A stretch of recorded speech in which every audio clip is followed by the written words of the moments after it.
সোমবার প্রধানমন্ত্রী শেখ হাসিনার সভাপতিত্বে তার কার্যালয়ে অনুষ্ঠিত হয় সরকার গঠনের পর মন্ত্রিসভার প্রথম বৈঠক। বৈঠকে দ্রব্যমূল্য নিয়ন্ত্রণের সংশ্লিষ্ট সব দপ্তরের দায়িত্বপ্রাপ্তদের নির্দেশ দেন প্রধানমন্ত্রী শেখ হাসিনা।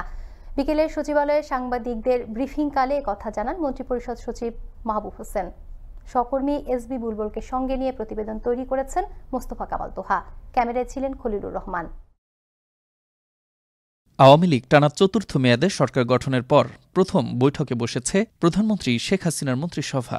সোমবার প্রধানমন্ত্রী শেখ হাসিনার সভাপতিত্বে তার কার্যালয়ে এ বৈঠক অনুষ্ঠিত হয়। দ্বাদশ সংসদের প্রথম অধিবেশনের জন্য রাষ্ট্রপতির ভাষণ অনুমোদন করা হয় এ বৈঠকে দ্রব্যমূল্য নিয়ন্ত্রণের পাশাপাশি সরকারের নির্বাচনী ইশতেহার পূরণে কর্মপরিকল্পনা নিতে সংশ্লিষ্ট সব দপ্তরের দায়িত্বপ্রাপ্তদের নির্দেশ দেন প্রধানমন্ত্রী। পাশাপাশি রমজান মাসে দ্রব্যমূল্য এবং রোজা সংশ্লিষ্ট পণ্যের সরবরাহ পরিস্থিতি যেন স্বাভাবিক থাকে সেই নির্দেশনাও দেন প্রধানমন্ত্রী শেখ হাসিনা।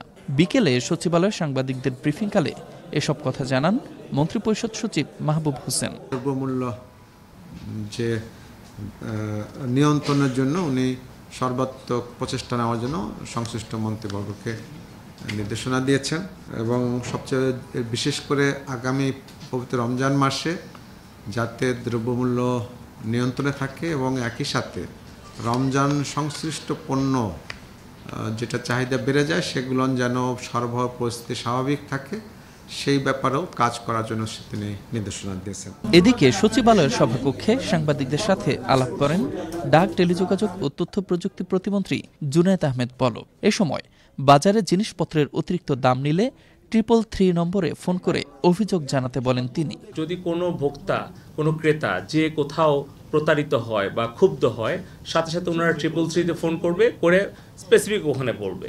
আমরা দরকার হলে সেটার সাথে ভোক্তা অধিদপ্তরকে কানেক্ট করব, ওখানে আইন শৃঙ্খলা রক্ষাকারী বাহিনী, অন্যান্য যেগুলো সংস্থা আছে তাদেরকে আমরা কানেক্ট করব, ইনফরমেশনটা দিয়ে দেব যাতে দ্রুত ওইখানে ব্যবস্থা নেওয়া যায়।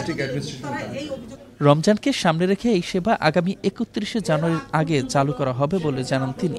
সভায় টিসিবি, জাতীয় ভোক্তা অধিকার সংরক্ষণ অধিদপ্তর, দোকান মালিক সমিতি, সুপারশপ ওনার্স অ্যাসোসিয়েশন, ভোগ্যপণ্যের বিভিন্ন কর্পোরেট গ্রুপের প্রতিনিধিরা উপস্থিত ছিলেন।